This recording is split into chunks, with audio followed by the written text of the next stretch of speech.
Hello दोस्तों, कैसे हैं आप सब लोग। Welcome back to my channel Real Canadian Life. दोस्तों, रिसेंटली कुछ टाइम पहले मैंने वीडियो पोस्ट करी थी कि जिसके अंदर मैंने आपको बताया था कि कनाडा में जॉब्स है वो काफ़ी कम हो चुकी है और उसके अलावा जॉब एप्लीकेशन करने के लिए जो भी कैंडिडेट्स हैं उनके जो नंबर्स है वो काफ़ी ज़्यादा हाई है। मैंने एक ऑलरेडी वीडियो बनाया है, चाहे तो आप जाकर वो वीडियो चेकआउट कर सकते हैं, कि जिसके अंदर मैंने पूरा डिटेल में बताया है कि इंडीड के ऊपर मैंने अपना इंडीड पेज ओपन करके आपको बताया है कि जिसके अंदर जिस जिस जॉब के लिए मैंने अप्लाई किया था उसके अंदर कितने कैंडिडेट्स थे। तो ऑलमोस्ट हर एक जॉब के लिए 500-700 जितने कैंडिडेट्स थे। तो आज के वीडियो में हम बात करेंगे कि ऐसे कौन से रीजंस है जिसकी वजह से कनाडा में जॉब क्रंच है वो सबसे ज़्यादा हो चुकी है। फिलहाल तो टाइम है रिसेशन का, लेकिन उसके अलावा भी काफ़ी सारे ऐसे रीजंस है जिसके बारे में बात करेंगे, जिनके बारे में ज़्यादातर आपको इन्फॉर्मेशन है वो या तो आपके फ्रेंड्स या रिलेटिव्स जो करीबी होता है उन्हीं के थ्रू आपको जानने को मिलता है। तो ये सारी इन्फॉर्मेशन आज के वीडियो में मैं आपके साथ शेयर करूंगा, तो इस वीडियो को एंड तक आप जरूर देखिए ताकि आपको सारी की सारी इन्फॉर्मेशन मिल जाए। और फ्रेंड्स, वीडियो पे आगे जाने से पहले मैं आपको बताना चाहता हूँ कि आप में से काफ़ी सारे जो लोग हैं वो अपनी प्रोफाइल 1-to-1 मुझसे डिस्कस करना चाहते हैं कनाडा आने के बारे में, कनाडा आना चाहिए कि नहीं आना चाहिए, ऐसे काफ़ी सारे क्वेश्चंस होते हैं। तो इंस्टाग्राम और फेसबुक के ऊपर काफ़ी सारे व्यूअर्स है वो मुझे 1-to-1 मैसेज करते हैं, तो उसके लिए मैं उनको रिप्लाई कर देता हूँ।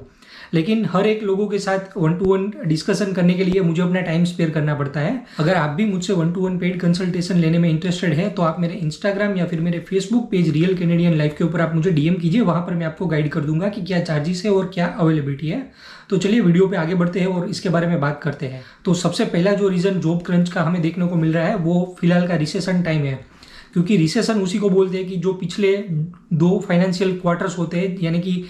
6 महीने का जो अगर फाइनेंशियल रिपोर्ट देखें तो वो जो ग्रोथ नेगेटिव जाता है तो उसको रिसेशन माना जाता है। लेकिन फिलहाल तो बात ये हो चुकी है कनाडा में कि वो रिसेशन आ चुका है ऑलरेडी, और अब रिसेशन बड़ा ना आ जाए या फिर आगे कंडीशन क्या होगी वो देखकर काफ़ी सारे जो एम्प्लॉयर्स है, जो भी बड़ी बड़ी कंपनीज है, उन्होंने हायरिंग के ऊपर रोक लगा दी है। और आप सभी ने न्यूज़ में देखा ही होगा कि कैसे बड़े बड़े जो आईटी जायंट्स हैं उन्होंने काफ़ी सारे लोगों की जो जॉब्स है उनको फायर कर दिया है, उनको ले ऑफ्स दिया गया है। बड़ी बड़ी कंपनीज है जिन्होंने ये काम किया है, और जाहिर सी बात है कि उनकी सारी जो कंपनीज है वो भी स्टॉक मार्केट वगैरह पे लिस्टेड है, तो उनके स्टॉक्स वगैरह के भी प्राइस है वो काफ़ी ज़्यादा कम हो चुके हैं। तो रिसेशन और ये जो स्टॉक मार्केट होता है उनका डायरेक्टली रिलेशन होता है कि जैसे ही डिमांड कम होगी उस तरह से जो कंपनी होगी उनके स्टॉक्स वगैरह भी डाउन होंगे, और उसी के साथ साथ जो भी बड़े बड़े इंडेक्सेस है लाइक S&P 500 है, इंडिया का निफ्टी है, इस तरह से जो भी इंडेक्स होते हैं वो भी नीचे जाते हैं। तो पिछले ऑलमोस्ट 1 साल से जो कैनेडियन इकोनॉमी है वो ज़्यादा बूस्टअप पे नहीं है, और आप देख सकते हैं कि पिछले 6-8 महीनों से तो काफ़ी ज़्यादा नेगेटिव में चल रही है। तो ये सबसे बड़ा रीज़न है। नेक्स्ट जो रीज़न आता है कि काफ़ी सारे जो इमिग्रेंट्स हैं वो कनाडा हर साल आ रहे हैं। अगर रिपोर्ट की हम बात करें तो last year almost 5 lakh immigrants Canada आए थे।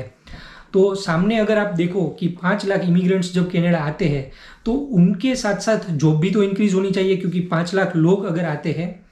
तो उनको यहाँ पर रहने के लिए, कॉस्ट ऑफ लिविंग बेयर करने के लिए कुछ तो उनको अर्न करना पड़ेगा, तो उसकी वजह से जॉब भी तो होनी चाहिए। तो यहाँ पर हम देखते हैं कि जो जॉब क्रिएशन रेशियो है वो भी काफ़ी कम हो चुका है। नई नई कंपनियों ने हायरिंग वगैरह उसके ऊपर रोक लगा दी है,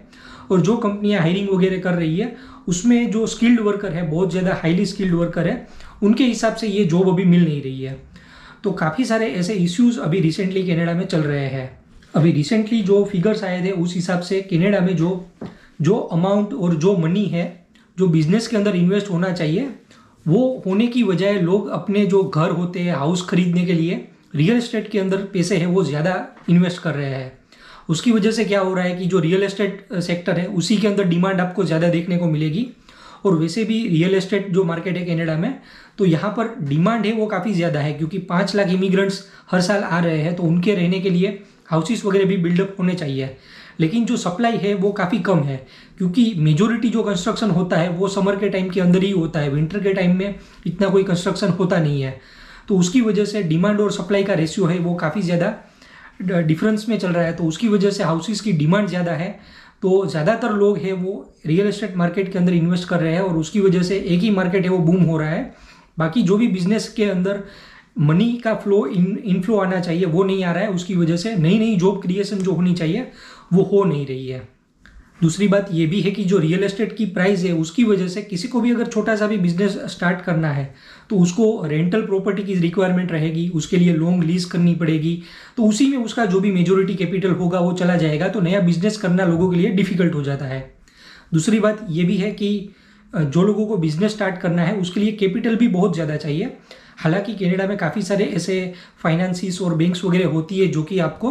हेल्प करती है नए नए आपके बिजनेस सेटअप करने के लिए, लेकिन उसके लिए भी आपका सीड कैपिटल, अपना खुद का कैपिटल भी तो काफ़ी होना चाहिए, तो उसके बाद जाकर आप बिजनेस स्टार्ट कर सकते हैं। तो लैक ऑफ बिजनेस जनरेशन है और उसकी वजह से जो जॉब्स क्रिएशन होनी चाहिए वो भी काफ़ी कम है। नेक्स्ट पॉइंट आता है कि जो भी जॉब्स होती है, ऑलमोस्ट कनाडा की सारी जॉब्स आती है जिसके अंदर कोई भी जॉब अगर आप पकड़ लो, अगर कोई मजदूरी वाली लेबर जॉब नहीं है तो सारी जॉब्स के लिए आपको कोई ना कोई सर्टिफिकेशंस की रिक्वायरमेंट होगी, कोई ना कोई ट्रेनिंग वगैरह या फिर कोई ना कोई स्टडी कोर्स करना पड़ेगा। तो जो इमिग्रेंट्स नए नए आते हैं, पहले ही साल आते हैं, तो उनको इसके बारे में ज़्यादा इतना डिटेल में आइडिया नहीं होता है,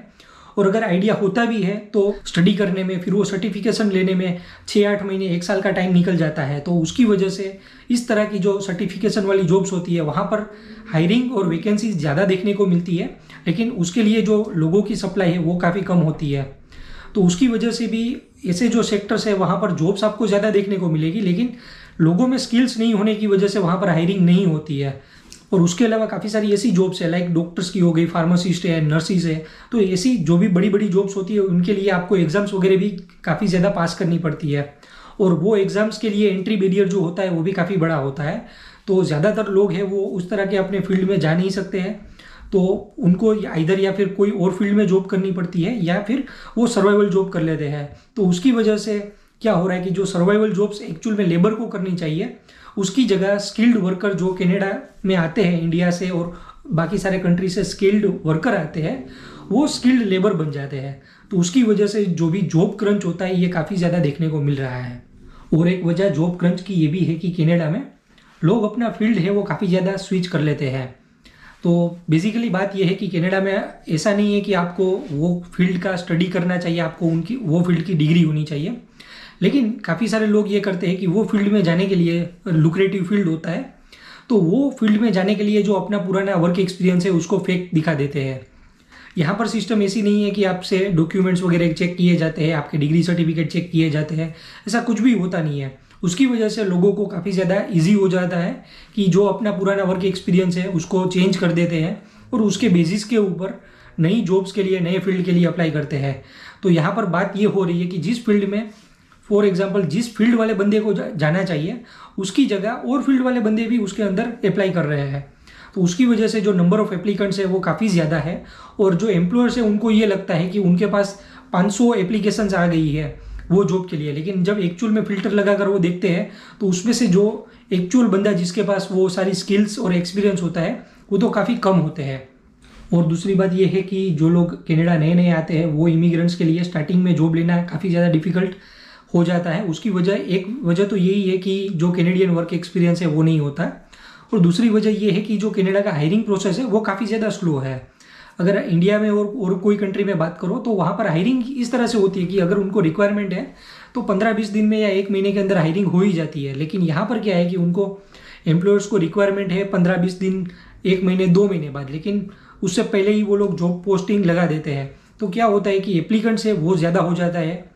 और एप्लीकेंट्स को भी लगता है कि इस जॉब के लिए 500-600 लोगों ने अप्लाई किया है तो मेरा चांस लगेगा कि नहीं लगेगा। और काफ़ी सारी ऐसी जॉब्स जो इंडीड और लिंक्डइन जैसे जॉब पोर्टल के ऊपर रखी हुई होती है वो आप अप्लाई तो कर देते हो, वो लोग आपकी एप्लीकेशन भी व्यू कर लेते हैं, लेकिन उसके बाद आपको कभी भी कुछ भी अपडेट उसका देखने को मिलता नहीं है। मेरा जो ऑब्जर्वेशन है उस हिसाब से मैं आपको बताऊं